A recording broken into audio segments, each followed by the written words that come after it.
keuangan dari kami dan juga memberi. Untuk pengobatan bisa dengan mengkonsumsi obat medis, namun ada juga obat herbal.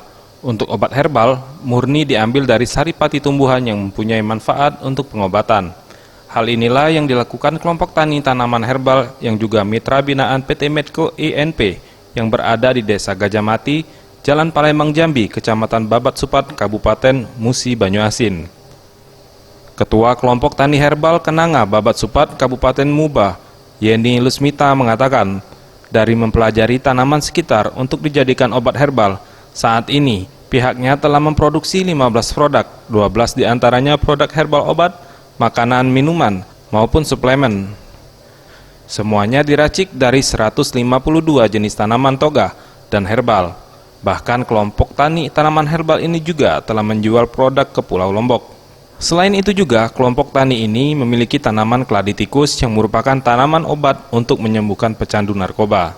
Selama ini ya saya dari kecil itu sudah dicekoi atau sudah pernah minum jamu, jadi di badan kita itu sudah terasa enak. Jadi alangkah baiknya kita menggunakan tanaman yang ada untuk mengobati penyakit kita.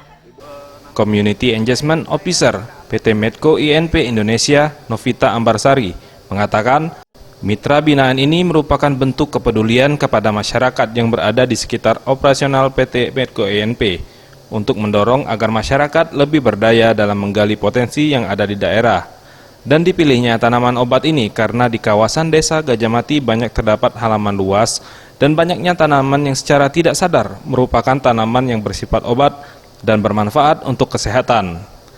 PT Medco sendiri melaksanakan kegiatan CSR sebagai kepedulian perusahaan terhadap masyarakat yang berada di sekitar operasional, dan juga kami sudah sangat mengurangi kegiatan-kegiatan yang bersifat charity atau karitatif, tapi lebih mendorong bagaimana masyarakat bisa berdaya, bisa dengan apik menggali potensi-potensi yang berada di daerahnya dengan kemudian menggunakan semua sumber daya yang ada untuk sebesar-besarnya kegiatan kemasyarakatan di sini. Tim Liputan Sriwijaya TV.